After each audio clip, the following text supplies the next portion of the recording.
नमस्कार. आपल्या सगळ्यांचे सोशल महाराष्ट्र न्यूज चॅनलमध्ये हार्दिक स्वागत. चला वळूया तर एका नवीन बातमीकडे. आजची बातमी.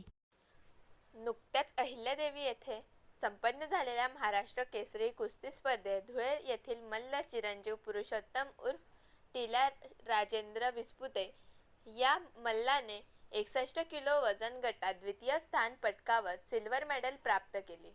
त्याच्या या यशाबद्दल सर्वत्र कौतुक होत असताना धुळे येथील सद्गुरू फर्निचर व विश्वकर्मा सॉ मिलच्या संचालिका सौ वैशाली दिनेश बडगुजर व युवा उद्योजक जिम ट्रेनर रामेश्वर दिनेश बडगुजर, संचालक सुरेश बडगुजर, दिनेश बडगुजर, ओम बडगुजर यांच्यातर्फे पारोळा रोड येथील सद्गुरू फर्निचर येथे मान्यवरांच्या उपस्थितीत सत्कार करण्यात आला. यावेळी धुळे मनपाचे माजी नगरसेवक विजू जाधव, सामाजिक कार्यकर्ते पैलवान सचिन बडगुजर, भैया शशिकांत बडगुजर, नवोदय युवा मंचाचे संचालक हेमराज साळुंके, अमित कुमार बडगुजर, जुने धुळे येथील युवा कार्यकर्ते टिंकू बडगुजर, विपिन बडगुजर, ॲडव्होकेट पवन बडगुजर, गजू बडगुजर, पैलवान संदीप बडगुजर, हर्षल बडगुजर, उमेश बडगुजर, प्रसाद बडगुजर व गुरु चकोर उपस्थित होते. संपन्न झालेल्या महाराष्ट्र केसरी स्पर्धा झाली.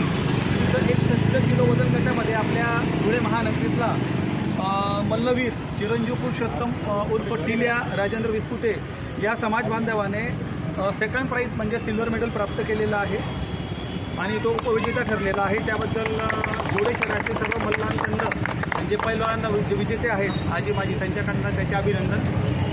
त्याचप्रमाणे धुळे शहरातील सद्गुरू फर्निचर त्या संचालिका सौ वैशाली दिनेश बडगुजर व युवा उद्योजक जिम ट्रेनर राम बडगुजर याच्याकडनं त्याचा आज आपण सत्कार केलेला आहे.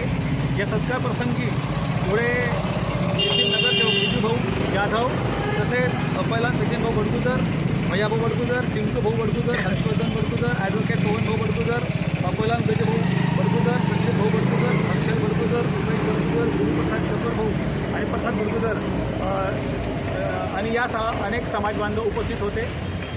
त्याचप्रमाणे सद्गुरू फर्निचरचे संचालक दिनेश भाऊ बडगुजर पण होते. तसेच नवोदय युवा म्हणजे मी स्वतः अमित भाऊ बडगुजर पण उपस्थित होते. या यशाबद्दल त्याच्या सर्व मल्लांकडनं पुनश्च हार्दिक अभिनंदन. बातमी आवडल्यास चॅनलला लाईक व सबस्क्राईब करा व दररोज अशा नवनवीन बातम्या पाहण्यासाठी चॅनलला फॉलो करा. धन्यवाद.